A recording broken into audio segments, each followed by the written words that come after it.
Today is our 5th class, and we will be talking about a very important theorem in electromagnetism, which is the Helmholtz Theorem. We have basically spent most of the section so far just making sure that we are familiar with the mathematical tools that we will need just to be able to operate, okay, and just calculate the relevant things for electromagnetism during the semester. Today and tomorrow, we are actually going to talk about a couple of novel new concepts to you, because you have not seen them so far as I know. And one of them will be the Helmholtz Theorem, and then the other one will be the Dirac Delta. They are not difficult, but they are new, okay? And they are going to be, again, mathematical tools that we'll need to use, but this is not about coordinates or, let's say, languages anymore, but actual new ideas, okay? Let's talk about the Helmholtz Theorem. It's a mathematical theorem that actually has a lot of physics built into it, because it will allow us to basically decompose any vector field into two parts that carry completely orthogonal pieces of information. And in electromagnetism, those are going to be related to the sources of the electric and magnetic fields. And they're going to let us know about what type of particles or currents we have just generating whatever field. At the very end of the day, electromagnetism, most of it is about being able to write down the fields, what sort of electric or magnetic fields we have in the presence of any given distribution of sources. Okay, so this is actually a very important task. And what we will actually see during the semester is that if we know the distribution of possible sources, for example, if we know where our point charges are, or if we know a distribution of currents, just like you did last year in general physics, we have tools to calculate the fields. The main objective in electromagnetism is being able to write down or to calculate the electromagnetic fields. Now, if we actually know the distribution of sources, like a distribution of charge density, a distribution of point sources with their vector positions, the position vector, or we know where is our distribution of current densities in a given area of space, we have tools to calculate the fields that result from these charge or current distributions. Like I was saying, you have the Biot-Savart law, you have just all of the integrals to calculate electric fields or electrostatic potentials. These integrals might not always be easy, but you have a way to do it. Okay, even if the integrals are not always analytically solvable, but you know what you have to do. So, knowing the sources, you more or less can imagine what is the aspect of the fields that are generated by those sources. However, the other way around, when you, by any circumstance, happen to know the distribution of fields, what is not necessarily easy is to invert the process and get to know what were the sources of those fields like. In other words, what is the charge distribution like? Where is it actually standing? What is the current flowing? So going the other way around from fields into sources is not actually a trivial problem at all. It's a very important problem in electromagnetism. At the end of the day, in many occasions, it's not a very important one, because what we want to know is the fields. So, and we know the fields, okay, well then, who cares about the sources, right? But yes, we do care. So the Helmholtz theorem is actually very useful in this respect, because when we know the vector field, be it an electric field or be it a magnetostatic field, there is, it basically tells us that we can sort of split this field into parts, two components that will be orthogonal to each other. One of them carries, let's say, the tangential component of the field, and the other one carries the normal component of the field. And those two are going to be related probably to either scalar or to vector sources. So we can know something about the sources, and this is actually important. And it will basically let us know about the potentials. What does the mathematical Helmholtz theorem itself say? the theorem says that when you have vector fields in three-dimensional space that are, first, smooth enough, in other words, they don't have like singularities or sudden drops, like discontinuities in any place. That's the first thing, that they are smooth enough, okay? In other words, they are continuous. And then, second, they decay fast enough. In other words, they go to zero at infinity. By definition, we will think that infinity means infinitely far from our sources. In other words, the fields are confined more or less in a region of space near the whatever objects are generating those fields. So if those two conditions hold, mathematically, it can be shown that any vector field A, for example, this bold A here, can be decomposed into the sum of two parts or two components. First, a completely divergent part, in other words, the normal component, going out, and let's say an irrotational component, okay? And then a solenoidal or completely rotational part that is the sort of tangential component of the field that, like we were discussing these days, stays near whatever region of interest where I'm calculating things, sort of curling around the region. Those two components are actually orthogonal to each other. One is escaping in the radial direction, the other one is tangential to the radial direction, in other words, sort of rotating around the point. Any vector field that is smooth enough and goes to zero at infinity can be decomposed in those two. And they actually carry completely different pieces of information.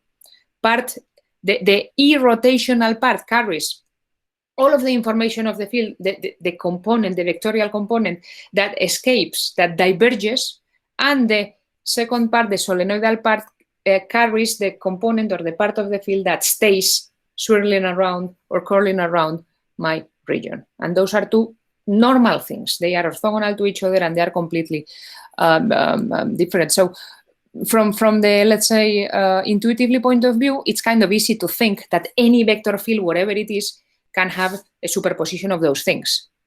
I can mathematically get to sum any vector field into a normal component and the tangential component somehow. When I actually, if I get to know the analytical form of the field, then I will probably plot it and then be able to decompose mathematically in those two. But the important thing is that obviously the, let's say, the radial field, the parallel field is going to have zero rotational, and the part of the field that stays rotating around my point, it's going to have a zero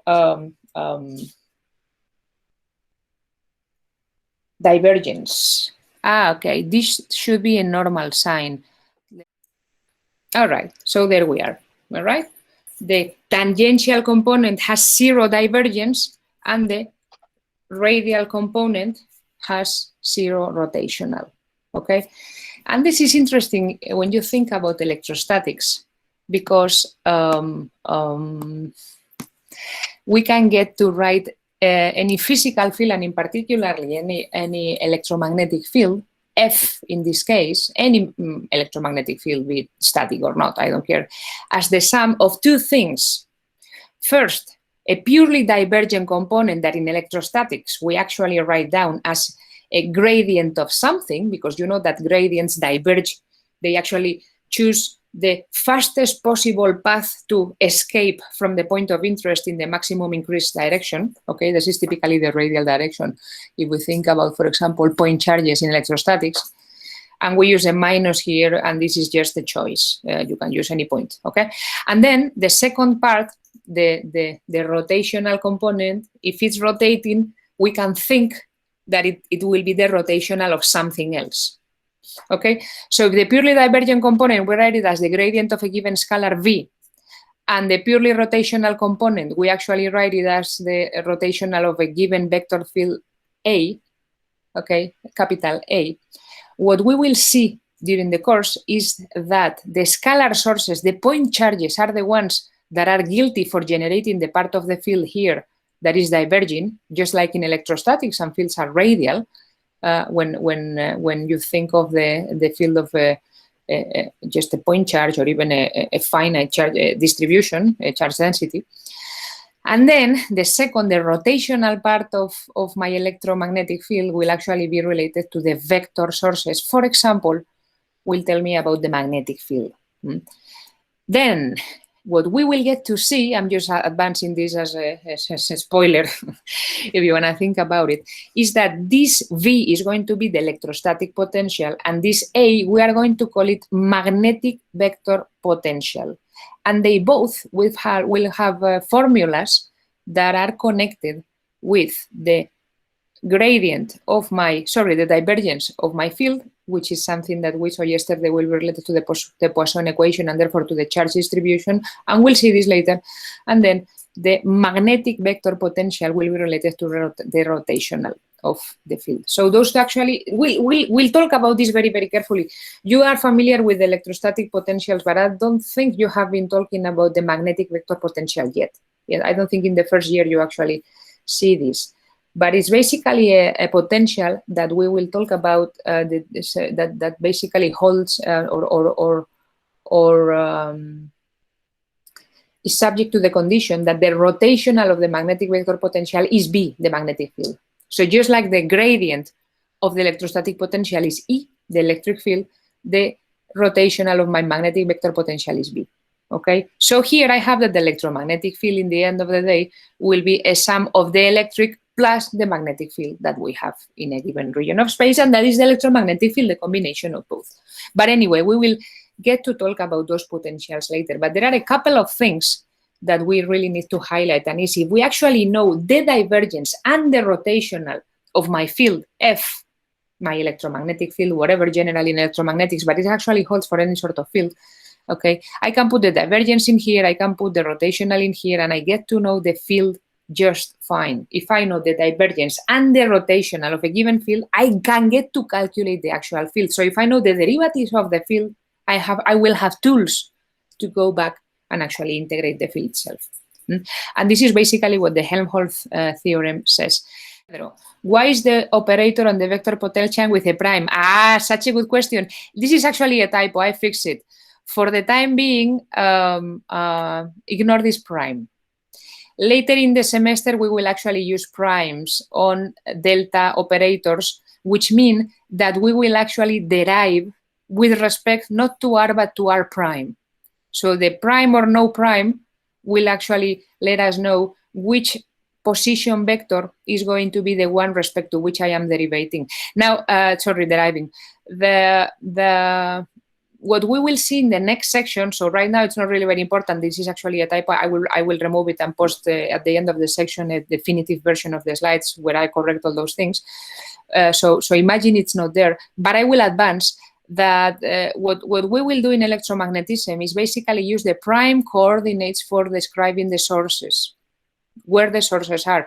And the regular coordinates, just this R here, is going to be the position of the field, the point where I am actually evaluating the field. So in one place I have the sources, the distribution, and in a different place I'm actually calculating the field.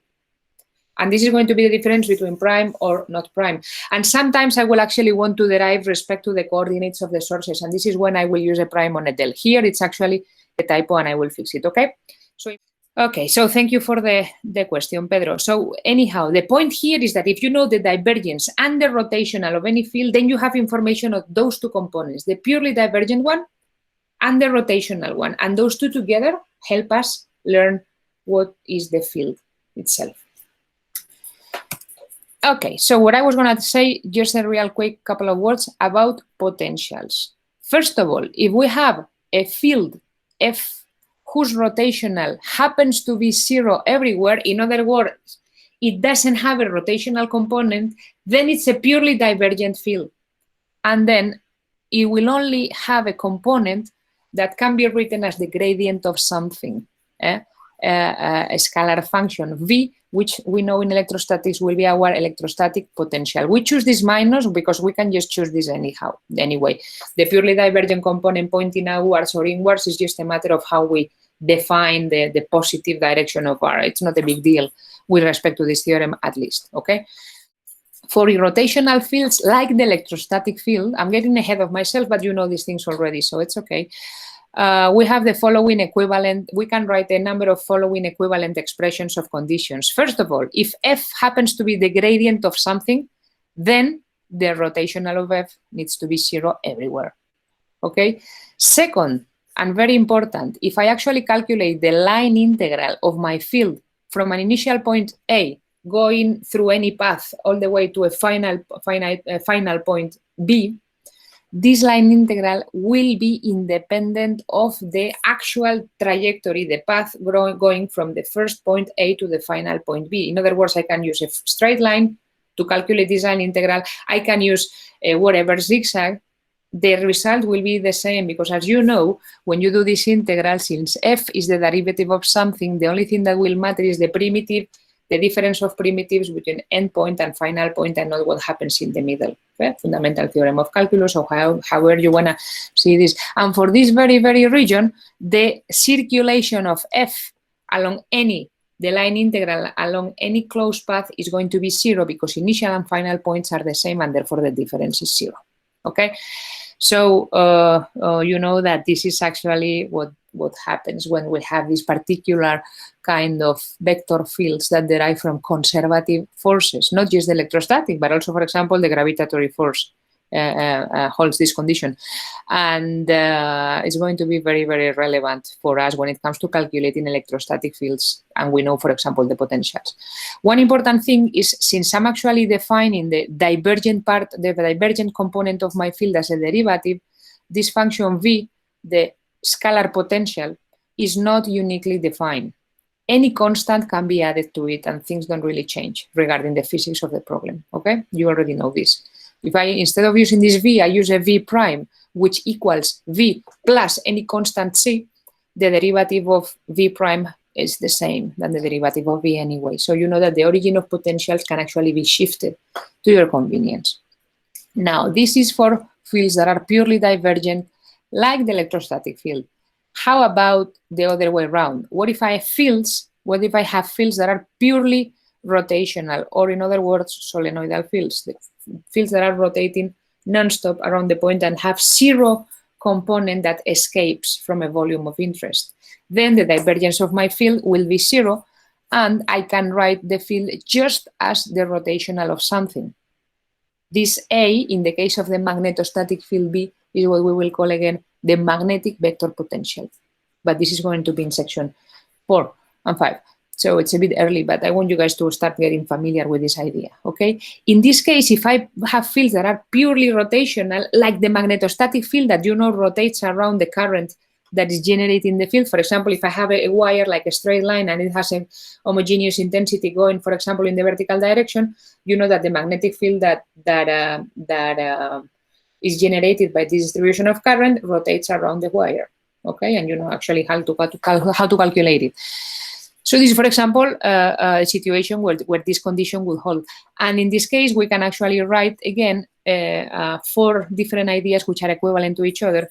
First one, if a field is purely rotational, purely solenoidal, its divergence is going to be 0 everywhere.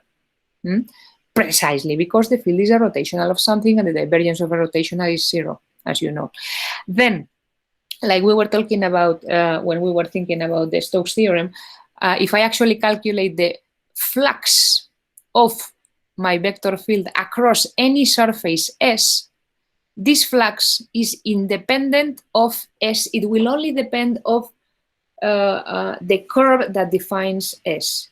I mean, it's not completely independent of S. It's actually independent of the shape of the surface S. It doesn't matter if the shape is like a flat circle or is the lateral surface of half an orange, as long as they are both defined by the same curve, the same edge, the same boundary, the same curve C. Okay?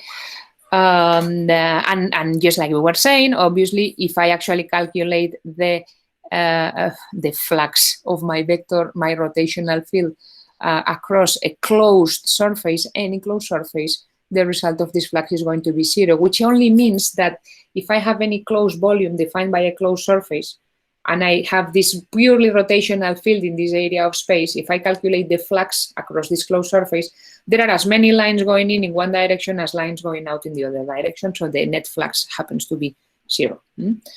And just like with the electrostatic potential or this scalar V, this scalar potential, my vector potential A is not going to be uniquely defined either.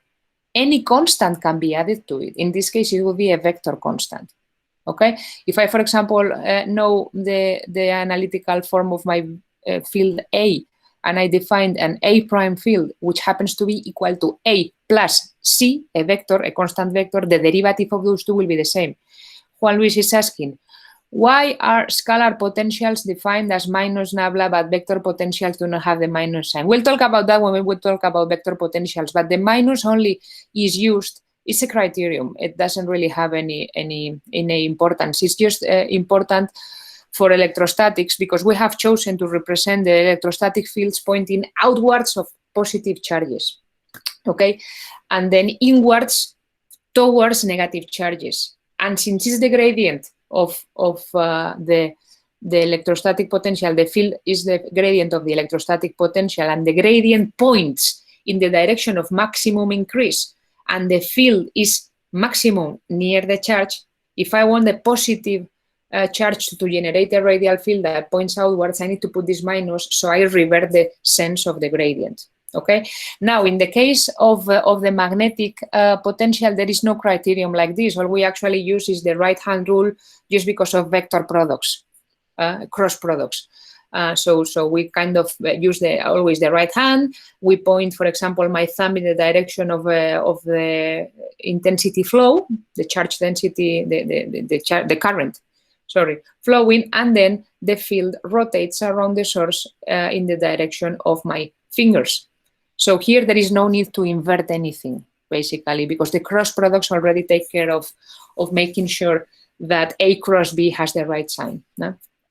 That would be for the Helmholtz theorem. And just like yesterday, I've actually inserted an exercise here. I think it's going to be a lot more useful to see an example of how this works now than actually wait until Thursday.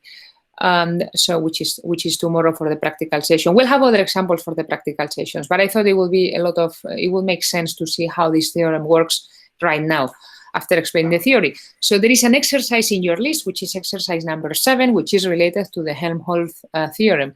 And the exercise says, for the vector field F equal to that particular mathematical function, where you see it's in Cartesian coordinates because it's a function of ux, uy, uz, and then the variables here are x, y, and z.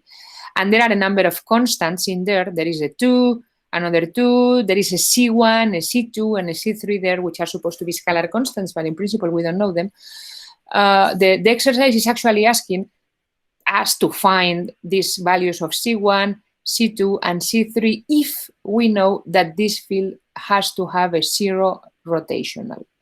So if it's a case of a 0 curl, what are the values of those things? In other words, if we want this field to be purely diverging, what values should those 3 constants have? And then if we assume that is something like electrostatic field, find the V scalar function that would actually make this condition possible, that F is minus the gradient of the scalar function. So there are 2 things here. And this is the condition that we know that the field is irrotational. This rotational, the curl is 0. So the strategy is basically, these are just mathematical problems. What we need to do is calculate. We have this condition that the rotational has to be 0. Just calculate the rotational of that thing, make it equal to 0, and start finding conditions on the constants, okay?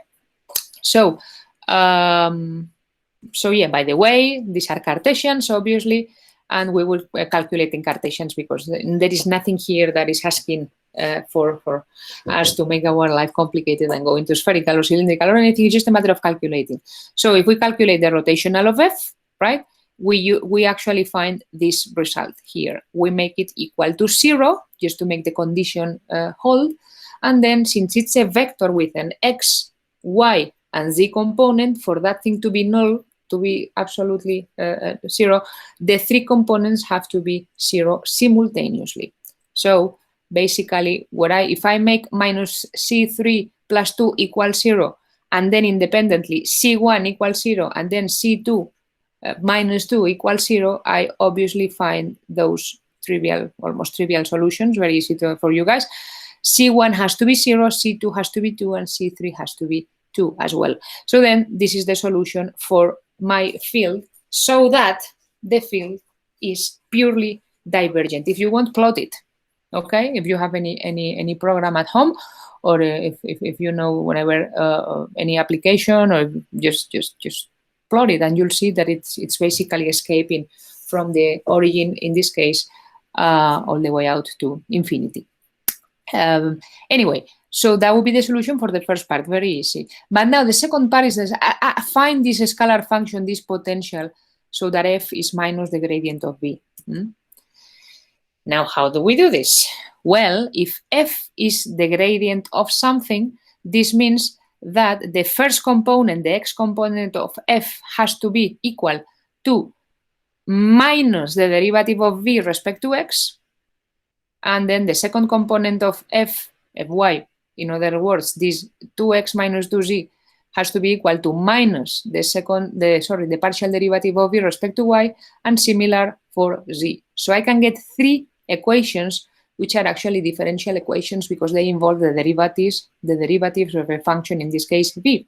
I know the derivative of v respect to x is minus 2y, the partial derivatives all the time with respect to y is minus 2x plus 2z, and then the partial derivative of v respect to z is z plus 2y. So I have to now integrate those 3, and I have to integrate one component at a time. All right? Let's do it. Let's integrate one variable at a time. The first one, the easiest one, is to integrate with respect to x, because this integral is quite easy. Okay? So with respect to x, if I actually do the integral of minus 2y with respect to x, obviously y behaves like a constant, and the integral of minus 2y happens to be minus 2y times x. It's like, what is the integral of 5? Well, 5x. Now your 5 now is a minus 2y, because y is held constant during this integration. We're integrating with respect to x. The y goes out of the integral. So what I get is that let's say in this case, my solution of this partial derivative equation, my partial differential equation, is that my function v, which will depend on x, y, and z, has to be something of the type minus 2y times x plus a constant. Okay? Now, this constant, k1, can be a constant, meaning just a scalar, like a 7, or it could also be a function of y and z, because integrating with respect to x, again, the y and z variables behave as constants. And I don't know what is the value of k1. I don't know the value of the constant, and I can imagine it will be some function of y and z. So I'm going to call this constant k1, okay, which is a function of only y and z, no x. Now, what I'm going to do is, now that I know the form of this potential, I'm going to go to the second differential equation, which was, again, the one on the y derivative. The y derivative of my function v has to be equal to minus 2x plus 2z. And I am integrating with respect to y. This means that x and z variables behave as constants. So if you do the integral of that thing with respect to y, okay, there, and I also use the condition that the derivative of v with respect to y has to be equal to the derivative of this thing with respect to y, in other words, 2x plus the derivative of k1, which is an unknown function of y and z, with respect to y, then this thing has to be equal to minus 2x plus 2z, which was, again, let me go back, the condition that I have on the derivative of v with respect to y. Now the minus 2x is already in here, but then there is a 2z. Obviously, the derivative of k1 with respect to y is equal to 2z, okay? And then k1 if I actually integrate that with respect to y, is a function that will have an aspect like this one.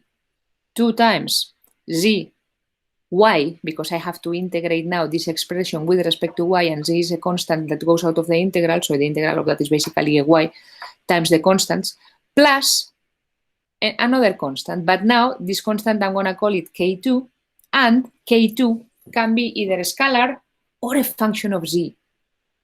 Because so far I have not done any integral with respect to z anywhere. Remember, k1 could be a function of y and z, but then here there could be this component 2zy, which is obviously a function of y and z, and then a constant that could be either a constant itself, a scalar, or a function of z. If it's just a function of z, then it will behave as a constant anyway when I differentiate, when I derive here with respect to y. So my k2 could be a function of z. What do I do now? Okay, I rewrite my view function as minus 2xy plus k1 when this is k1, so it's plus twice zy, and then this k2, which is an unknown, and then I derive all of this expression with respect to z, last one, and then I will go back for a moment, and the derivative of v with respect to z has to be z plus 2y. So I have to make those two things coincide. So if I do that, the derivative of this function with respect to z happens to be 2y plus the derivative of k2 with respect to z. This is what we have here. And that has to be equal to 2y plus z. In other words, my derivative of k2 is equal to z. So k2 is going to be z squared over 2, if I integrate that, it's a very easy integral, plus a k3, and this k3 will be just a constant, just a scalar. And I don't know how much that will be the value. The solution of my potential then is this one. V, the potential that gives rise to my vector field F, has to have a shape like minus 2xy plus 2zy plus z squared over 2 plus a numerical constant, a scalar constant, which that one I don't have a way of knowing. That's always going to be there. But like I said, the scalar potentials are always, let's say, not well defined, meaning there is, you can always add a constant at the end, a numerical value, and you'll still have the same behavior, okay? So that would be the way to sort of calculate potentials back from fields, if we know the condition, like here when we have our rotational was 0. This is just an example of mathematics and how these integrations work. All right, then that will actually be the end of the Helmholtz theorem, and we let's get started just real quick because we have a few minutes, and I want to motivate the last part of our theory, so we can do it in the first half of the class tomorrow, which will be talking about the Dirac Delta function. And then why do we need anything like any such exotic object in electromagnetism at all? Well, let's solve exercise number 5 for a moment. All right, exercise number 5 actually is asking us to calculate the divergence of r. This is the r, the radial coordinate, to the nth power times the UR, the radial unit vector. In other words, this is a radial field that points, it's purely divergent, and the modulus is r to the n. So where r is the position vector, and discuss possible solutions in terms of the values of n, integer values of n. In principle, this is a very, very easy problem. We just need to identify the relevant coordinate system, which looks like spherical. Since we are talking about UR, it says is the radial unit vector, and then we calculate the divergence of it using the divergence in spherical coordinates, and then see what is the result for different values of n.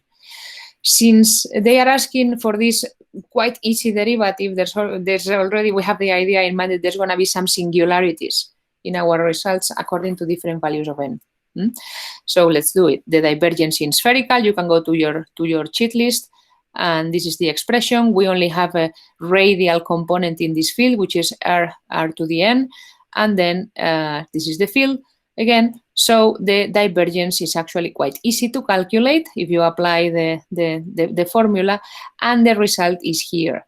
The divergence of my field is n plus 2 times r to the n minus 1.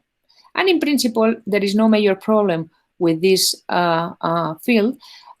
Interesting cases in general, I mean, if you put integral values of n, you'll get whatever expressions you have.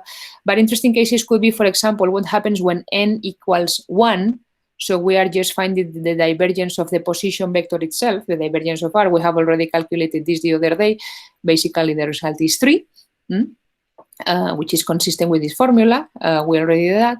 And there is another very interesting case, which actually is what happens when n equals 2. Actually, no, it should not be n equal 2, but n equals minus 2. If you put a minus 2 here, this thing becomes a 0, and then there is no divergence. Sorry, it should be a minus 2. I'll fix that. But anyway, when this is a minus 2, there is a problem there. Yeah? Because there is a 0 here, so the divergence equals 0. Yeah, this is here my minus 2. It's down there. It's r to the minus 2 right here, not r to the 2. So there is a minus going in there. I'll fix it in a moment. But anyway, I want to finish. So in principle, the divergence of this field is 0, but there is a singularity and a place where things cannot be calculated. And this is exactly at the origin. When r equals 0, I am actually at a point where I have a singularity of the type 0 over 0.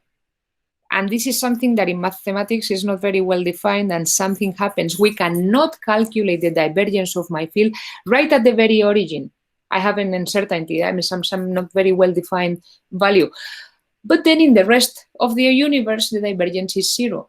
So I've come into a point that is going to be very, very relevant to electrostatics, for example, when I'm calculating the divergence of a field that goes like 1 over r squared, just like the electrostatic field. And it happens to be 0 everywhere, but then it's what, infinity at the origin? It's not determined at the origin. What is the limit? What do I get right there? In order to solve this problem, we need to introduce a new mathematical function, okay? This is going to be the Dirac Delta. And this delta is going to represent the object that you get when you calculate this thing precisely at the origin where r equals 0. So I get rid of this indetermination right there. Okay, and we will talk about that tomorrow. So that's gonna be the end of the class, and I will see you again tomorrow in the recording. Okay, bye.